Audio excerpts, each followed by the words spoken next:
तो मेरे भाई, जैसा कि हमने आप सभी से ये कमिटमेंट किया था, ये वादा किया था कि हम लोग जो है वो स्पेशल मैथ्स का एक सीरीज स्टार्ट करने वाले हैं, जो कि मैंने कहा था बहुत जल्द शुरू होगा, और वो दिन आज आ गया। आज से यानी कि आज जो आपका 1 नवंबर है, 1 नवंबर से आपको प्रतिदिन स्पेशल मैथ्स का 25 क्वेश्चन, जिसमें कि एसएससी के examination just like CGL, CPO, MTS, उसके बाद मैं आगे बात करूं तो रेलवे के एग्जामिनेशन, ग्रुप डी, एनटीपीसी, ये सारे के सारे एग्जामिनेशंस के लिए जो मैथ्स का सीरीज चलने वाला है एकदम इम्पोर्टेंट होगा आप सभी के लिए। और ये वीडियो रिकॉर्डेड हमेशा आपके यूट्यूब चैनल पे उपलब्ध रहेगा। आप लोग कभी भी इसको विजिट कर सकते हैं, कभी भी देख सकते हैं, कोई दिक्कत का सामना नहीं करना होगा। चलिए, तो आप लोग जरूर ये इन्फॉर्म करिएगा कमेंट बॉक्स में कि जिस भी टॉपिक में या जिस भी चैप्टर में आपको डाउट है, उस चैप्टर का पार्टिकुलर वीडियो भी आपको बना करके प्रोवाइड करवा दिया जाएगा। ठीक है, चलिए, तो आज जो हम लोग शुरू करने वाले हैं वो आपका मैथ्स का स्पेशल सीरीज है, और इसमें आज हमने मात्र 25 क्वेश्चन दिया है, और 25 क्वेश्चन, ये 15 क्वेश्चन ही इसमें दिए हैं, 25 नहीं, मात्र 15 क्वेश्चन इसमें आज दिए हैं। कल से यानी कि 2 नवंबर से ये बढ़कर 25 क्वेश्चन हो जाएगा। तो ये सारे के सारे आपके इंपॉर्टेंट क्वेश्चन हैं। चलो हम लोग देखना शुरू करते हैं। बिल्कुल अच्छे से एकदम कॉपी और कलम लेकर के बैठिएगा, क्योंकि ये मैथ है, आपको लिखना पड़ेगा। चलिए, तो सबसे पहला क्वेश्चन, क्वेश्चन नंबर 1 में हम लोग पहुंचते हैं मेरे भाई।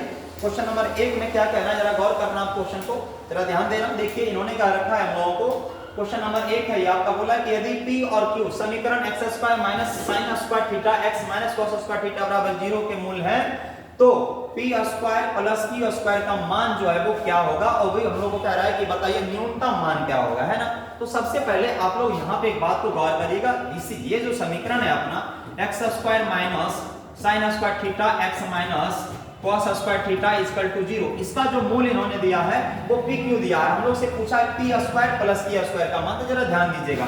देखिए, मूल के बारे में देखो, इसमें सिर्फ आपको क्वेश्चन सॉल्व नहीं कराएंगे, इसमें आपको जो है बहुत सारे थ्योरी, बहुत सारे कॉन्सेप्ट क्लियर होगा। जैसे आप मूल के बारे में क्या जानते हैं, जो मूल होता है अल्फा बीटा, जनरली तो अल्फा प्लस बीटा का मान क्या होता है माइनस बी बाय, और अल्फा बीटा क्या होता है सी बाय।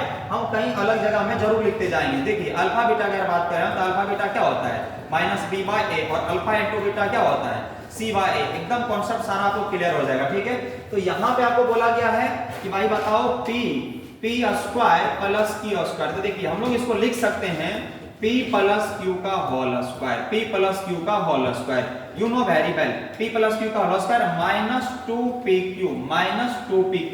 इस चीज को हम लोग ऐसा लिख सकते हैं, लिख सकते हैं, हाँ सर लिख सकते हैं। आइए, चलिए, अगर यहाँ पे हम लोग बात करें, थोड़ा सा देखें चीजों को, तो देखिए अल्फा प्लस बीटा यानी P प्लस Q का होल स्क्वायर, तो P प्लस Q क्या हो गया अल्फा प्लस, ये alpha plus beta minus B by A. तो देखिए यहाँ पे ये आपका B, तो B का काम करेगा माइनस sin स्क्वायर थीटा, तो यानी यहाँ पे देखा जाता है माइनस स्क्वायर है, तो यहाँ पे कितना आ जाएगा 4 थीटा sin 4 थीटा बटा ए के, ये देखिएगा तो ये तो यहाँ कुछ है नहीं, 1 मत लिखिए, माइनस 2PQ, तब ये PQ हो यानी alpha into beta C by A, तो C बाय ए की गणना करें, C कितना है minus minus plus, minus minus क्या हो जाएगा प्लस cos स्क्वायर थीटा बटा ए, तो मत लीजिए, कोई फायदा नहीं है, A1 है। चलिए, अब यहाँ पे हम लोग को ये वैल्यू तो मिल गए मेरे भाई, लेकिन इनका कहना क्या है कि आप मुझे न्यूनतम वैल्यू बताइए, न्यूनतम वैल्यू बताइए। देखिए, अगर ऑप्शन की बात किया जाए तो यहाँ पे ऑप्शन इन्होंने दे रखा है 1/2, 1, 3/2 और 2। देखिए, सारे ऑप्शन आपका नंबर में है, और ये जो है वो आपका एक आया है, इस तरह से कहिए तो आप थीटा में आया है। ठीक है, तो यहाँ पे देखिए न्यूनतम वैल्यू के लिए अगर थीटा की बात किया जाए तो थीटा जो होगा 0 डिग्री होगा, 45 डिग्री होगा, 90 डिग्री होगा। तो यहाँ पे देखिएगा ना, थीटा की अगर चर्चा करिएगा तो यहाँ पे थीटा जो हम लोग को लेना पड़ेगा वो 90 डिग्री लेना पड़ेगा। तो बताइए sin का पावर 4 थीटा, तो यानी ठीक sin 90 डिग्री का मान कितना होता है 1, तो 1 के पावर 4 इट मींस 1 हो जाएगा, प्लस 2 गुना cos 90 डिग्री का मान कितना होता है 0 तक। x का मतलब देखें तो 1 का 4 पावर 1 और प्लस इधर 0, तो इसका मतलब 1, और इट इज योर आंसर, ये जो अपना आंसर होगा वो होगा 1। इट मींस हम लोग कह सकते हैं कि इसका न्यूनतम मान 1 है। चलिए, नेक्स्ट क्वेश्चन, जहां पे डाउट रहेगा जरूर आप कमेंट बॉक्स में कमेंट करिएगा। नेक्स्ट क्वेश्चन की चर्चा कर लेते हैं। चलिए, दूसरा क्वेश्चन देखिएगा। यहाँ पे दूसरा क्वेश्चन की बात किया जाए, दूसरा क्वेश्चन की बात किया जाए, दूसरा क्वेश्चन की बात किया जाए। हाँ, देखिए, दूसरा क्वेश्चन अपना ये है, देखिएगा क्वेश्चन नंबरिंग सारा किया हुआ है, इसके लिए निश्चिंत रहिएगा। देखिए, दूसरा क्वेश्चन की अगर बात किया जाए तो ध्यान दीजिएगा जरा, क्या ऐसा कहना जरा गौर करिएगा, ठीक है।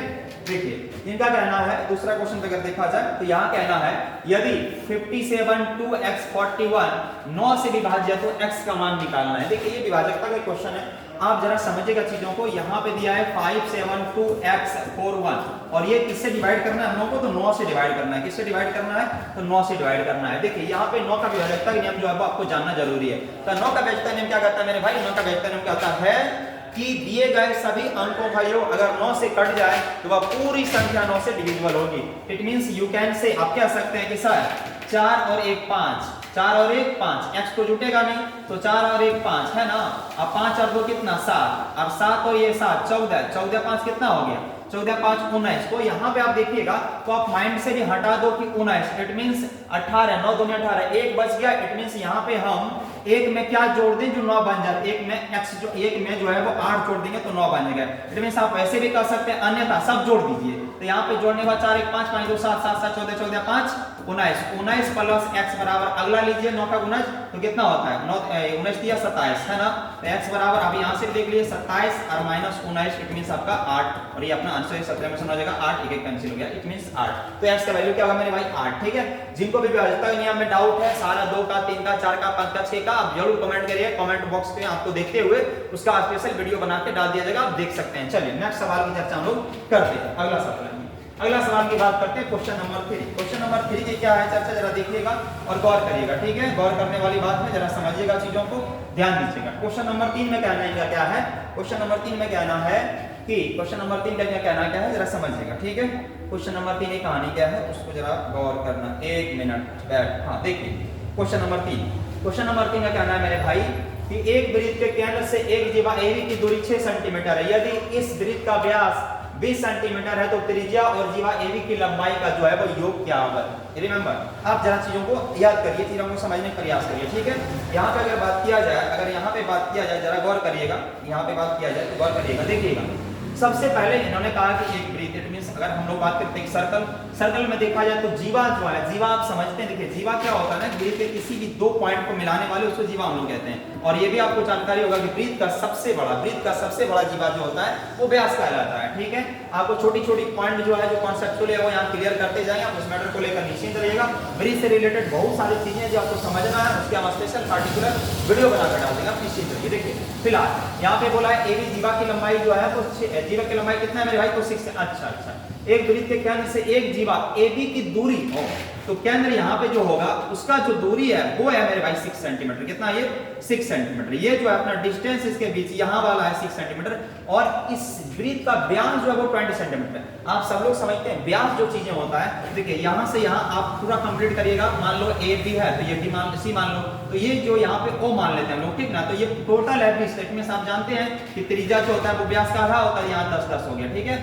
आप देखिए आप जरूर समझते हैं इसको, यहाँ पे मान लीजिए क्या मान लीजिए P मान लीजिए। देखिए ये जो है वो एंगल ट्रायंगल की बात करें, त्रिभुज APO एक समकोण त्रिभुज बन गया और यहाँ पे क्या है 90 डिग्री, यहाँ पे क्या है 90 डिग्री है। अगर ये 90 डिग्री है तो ये कर्ण हो गया और ये लंब हो गया, तो ये आधार पहले आप यहाँ तक निकाल लीजिए, समझिए।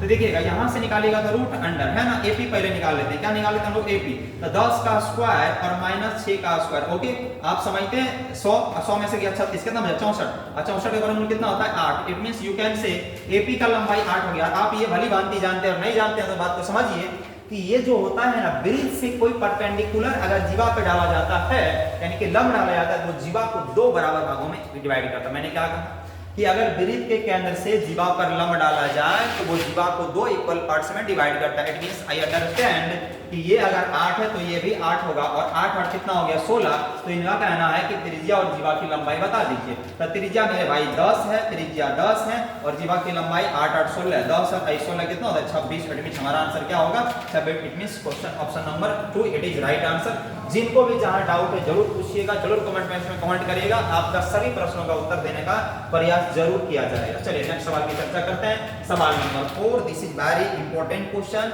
और ये जो सारे रेलवे के एग्जामिनेशन के लिए, एसएससी एग्जामिनेशन के लिए आपके लिए इंपॉर्टेंट है। बिल्कुल क्वेश्चन को स्किप नहीं करना है, हर एक दिन इसे आपको लगाना है, आपके स्कोर में बहुत बड़ा इंप्रूवमेंट साबित होगा। इस बात को लेकर आप निश्चित रहिए। देखिए बोला गया है R1 और R2 त्रिज्याओं के दो वृत्त है, जहां R1 से R2 बड़ा है, बड़े वृत्त का क्षेत्रफल 693/2 सेंटीमीटर स्क्वायर है, उनकी परिधियों का अंतर 22 सेंटीमीटर है, दोनों वृत्तों के व्यासों का योगफल क्या है। मींस अब जरा समझिए चीजों को, क्या बोला गया है, R1 R2 त्रिज्या के दो वृत्त, अब अलग अलग वृत्त होगा, वृत्त से कोई मतलब नहीं, यहाँ पे अलग अलग बना सकते हैं हम लोग, उसी को मैटर नहीं। इसका मान लीजिए R1 है और बड़ा वाला जो है वो R2 बड़ा है, मान लीजिए थोड़ा बड़ा है R2 है, ठीक है, इससे मतलब नहीं है, जरा बात को गौर करने का प्रयास करिएगा, ठीक है। मैं जो यहाँ पे कहना चाह रहा हूँ, जो यहाँ पे मैं कहना चाह रहा हूँ उसको आप देखने का प्रयास करिएगा, ठीक है। जरा देखिए अब क्या बोला है, बोला है बड़े वृत्त का क्षेत्रफल, आप सब लोग जानते हैं वृत्त का क्षेत्रफल क्या होता है, पाई आर स्क्वायर, वृत्त क्षेत्रफल क्या होता है, पाई आर स्क्वायर। देखिए तो पाई आर स्क्वायर, पाई का मतलब कितना होता है मेरे भाई 22/7 है ना, आर स्क्वायर। देखिएगा बड़ा है तो R2 का स्क्वायर और बराबर कितना है 693/2। इट मींस सबसे पहले R2 हम लोग निकालने का प्रयास करते हैं। अब देखिए 11 दूनी 22 और 11 दूनी 86, 11 तिया 33, you know very well, okay. तो R2 का स्क्वायर इक्वल टू कितना हो जाएगा 63 × 7/2 दूनी 4 है ना, इधर क्रॉस मल्टीप्लाई होगा, आप जानते हैं। तो इट मींस कह सकते हैं R2 बराबर जो स्क्वायर हटेगा तो 963, तो 3 यहां से और यहां से 7 फिर यहां 2 7 आएगा, 21 भगा 2 दीजिएगा तो 10.5 कितना आया 10.5। अब बताइए मुझे R2 का मान कितना है 10.5, जरा गौर करिएगा, चीजों को समझने का प्रयास करिएगा, ठीक है। अब देखिएगा जरा यहाँ पे एक मिनट बैठ 1 मिनट, आइए अब देखिए, अब बोला गया उनके परिधि का अंतर, आप सब लोग जानते हैं वृत्त का परिधि क्या होता है 2 पाई, आपको बोला हाँ सर, तो बड़ा वाला पहले लीजिए 2 पाई, देखिए 2 पाई कॉमन रहेगा, R2 का मान कितना निकाले 10.5 माइनस ये अंतर है ना, हाँ अंतर है, तो यहाँ क्या होगा R1 है ना, R1 बराबर कितना है मेरे भाई 22। अब देखिए जरा ध्यान दीजिएगा, आप सब लोग जानते हैं पाई का मतलब कितना होता है 22/7, हाँ सर 22/7। देखिए जरा समझिए 2 × 22/7, 2 × 22/7 गुना, चलिए रहने दीजिए 10.5 माइनस R1 है ना, बराबर 22। देखिए 22 से 22 कैंसिल हुआ, आप बोलेंगे हाँ सर। अब देखिए यहाँ 2 है तो ये उधर चल जाएगा 7/2 मतलब 3.5, तो R1 का मान जो है कितना आएगा 10 में से 3.5 जगह 7 है ना। तो हम लोग से क्या पूछा है, तो पूछा है दोनों वृत्त के व्यास का योगफल। आप सब लोग जानते हैं कि वृत्त का जो व्यास होता है वो त्रिज्या का डबल होता है और त्रिज्या जो होता है वो व्यास का आधा होता है। Yes sir, yes sir. आइए तो देखिएगा यहाँ पे क्या आया 10.5 और यहाँ पे क्या है 7 का डबल कितना होगा 14 और 10.5 से कितना होगा 21 और 14 मेरे भाई कितना होता है 35, और ये अपना आंसर है। इट मींस कह सकते हैं option number 4 is answer. This is very logical and good question, okay. Next पे हम लोग चर्चा करते हैं। चलिए आप जरूर वीडियो को स्किप धीरे धीरे करके देख लीजिएगा सारा करके, कोई दिक्कत आपको नहीं होना। चलिए अगला सवाल की चर्चा हम लोग करते हैं। सवाल नंबर 5, क्वेश्चन नंबर 5, ये तो और शानदार क्वेश्चन अपने आप में है, जरा समझने का प्रयास करिएगा और अच्छे से जो है वो समझ भी लीजिएगा। आई होप दैट, ठीक है। आइए क्वेश्चन नंबर 5 की चर्चा कर लेते हैं, ठीक है। देखिए 5 की चर्चा क्या है जरा समझने की। देखिए क्या बोला गया है, ये आपका प्रॉफिट एंड लॉस का सवाल है, जरा गौर करना चीजों को। देखिए क्या लिखा गया, सुनिए। बोला गया कि एक डीलर 50,000 में 50 कुर्सियां खरीदता है, लेकिन उनमें से 20 क्षतिग्रस्त हो जाती है। वह प्रत्येक क्षतिग्रस्त कुर्सी को सामान्य कुर्सी के विक्रय मूल्य के 3/4 पर बेचने का निर्णय लेता है। सामान्य कुर्सी का जो है वो विक्रय मूल्य क्या होना चाहिए ताकि वह पूरे सौदे पर 35% का लाभ अर्जित कर सके। देखिए ये सवाल को सॉल्व करने के अनेकों तरीके हैं, लेकिन आप इसमें से शॉर्टकट तरीके का उपयोग करिएगा ताकि आपको एग्जाम में जो है वो टाइम कम लग राइट ना, ओके। तो सबसे पहले आप देखिए 50,000 में इन्होंने 50 कुर्सियां खरीदा। इट मींस हम कह सकते हैं कि 1,000 में एक कुर्सी आया होगा, लेकिन वहां पे जाने की कोई जरूरत नहीं है। सीधा और सिंपल यह कहना है कि मेरे भाई ओवरऑल उनको 35% का लाभ अर्जित करना चाहिए, यहाँ बेचने का निर्णय लेता है। सबसे पहले आप देखिएगा तो टोटल पैसे खर्च 50,000 हुआ, कितना हुआ 50,000। 50,000 में 35% लाभ अर्जित करना चाहते हैं, 135 से बेचेगा, नीचे कितना आएगा 100। आप सब लोग जानते हैं लाभ तो जोड़ देंगे और हानि तो घटा देंगे। जहां भी जिनको डाउट होगा, जिस पॉइंट पे प्रॉब्लम आ जरूर बोलिएगा, ठीक है। 1 0 2 0 अब यहाँ पे आएगा 5 ये 5 6 25 13 5 65 2 67। मींस कह सकते हैं कि ओवरऑल अगर हमको 35% का लाभ कमाना है तो 67,500 में मुझे टोटल शेयर को सॉल्व करना होगा, राइट ना, ओके। अब आइए नेक्स्ट। अब क्या बोला है कि देखिएगा इधर बोला है 20 कुर्सी क्षतिग्रस्त है, तो इट मींस कह सकते हैं 50 कुर्सी है, 20 क्षतिग्रस्त है, 30 सही है, हाँ सर। तो बताइए बोला है कि वह प्रत्येक क्षतिग्रस्त कुर्सी को सामान्य कुर्सी के विक्रय मूल्य के 3/4 पर बेचने का निर्णय लेता है। अब सामान्य को कितना बेचते हैं कुछ पता नहीं है। देखिए बिना आप यहाँ x सामान्य के सवाल बना सकते हैं, लेकिन मैं यहाँ फिलहाल आपको x के लेके दिखाता हूँ। तो मान लीजिए सामान्य कुर्सी को हम x रुपए में बेचते हैं, ठीक है। तो देखिए सामान्य कुर्सी कितना भाई 20 क्षतिग्रस्त है, 30 को सही होगा।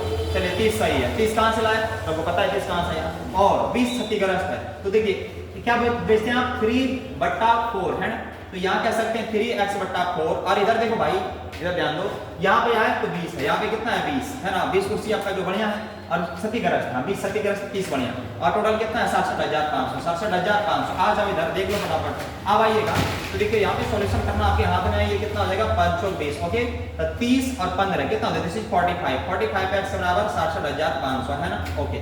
काट दीजिए 9 5 45 9 5 45 आई ऑपरेट लगता है कट जाएगा ये 9 5 45 और 9 7 63 यहाँ पे कितना होता है 2 5 2 5 5 25 ओके। आइए काट दीजिएगा 15 5 75 इट मींस x का मान कितना है मेरे भाई 1500। इट मींस हम लोग कह सकते हैं कि भाई बताइए बताइए बताइए क्या बोला है, प्रत्येक समान कुर्सी का इतना बेचते हैं तो निम्न रहता है ना, तो समान कुर्सी का विक्रय मूल्य क्या आना चाहिए, इट मींस 1500 होना चाहिए, क्या होना चाहिए 1500। इट मींस हमारा आंसर क्या होगा 1500 is right answer, no problem, इससे ज्यादा लंबा चौड़ा करने की जरूरत नहीं। चलिए नेक्स्ट सवाल की बात करते हैं, अगला सवाल देखिएगा क्वेश्चन नंबर 6 देखिए। चलिए अभी 15 क्वेश्चन का सीरीज हम दिए हैं और ये 2 नवंबर से सीरीज जो है मेरे भाई आपके लिए बढ़ा दिया जाएगा, आप निश्चित तरीके इस मैटर को लेकर के, और ये सीरीज जो आपको कर दिया जाएगा वो 25 क्वेश्चन कर दिया जाएगा जो आपके ग्रुप डी एनटीपीसी सीएचएसएल हर सब एग्जामिनेशंस को कवर करेगा, आप निश्चित रहिए। देखिए ये this is very simple question और ये ट्रिग्नोमेट्रिक क्वेश्चन है, जरा ध्यान दीजिएगा क्या बोला गया इसमें।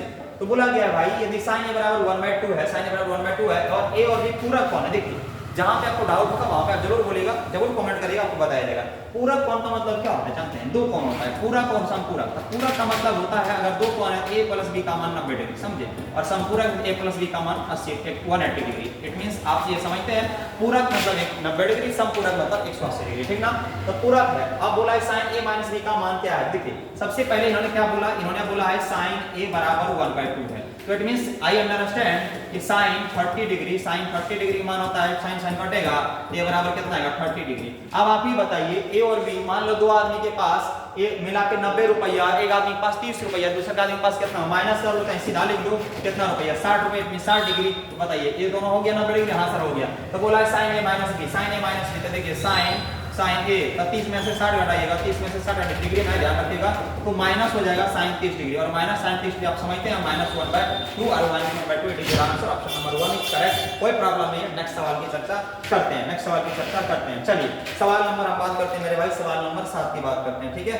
सवाल नंबर 7 की बात करते हैं, देखिए ये थोड़ा सा जो है वो लॉजिकल है अपने आप में, लेकिन उतना भी नहीं है, आप समझने का प्रयास करिए, आपको 100% समझ में आएगा, और जहां भी मैं आए जरूर बोलेगा, आपको मैं 100% समझाने का प्रयास करूंगा और समझ में आएगा, ठीक है। चलिए एकदम कॉपी और कलम लेके बैठना है, एकदम दुनिया से थोड़ा हटके, लोगों से थोड़ा हटके। 2 नवंबर से आज ही आपका 15 क्वेश्चन की सीरीज है और 2 नवंबर से बिल्कुल ये रिकॉर्डेड वीडियो रहेगा आपका 25 क्वेश्चन का सीरीज, 1 घंटा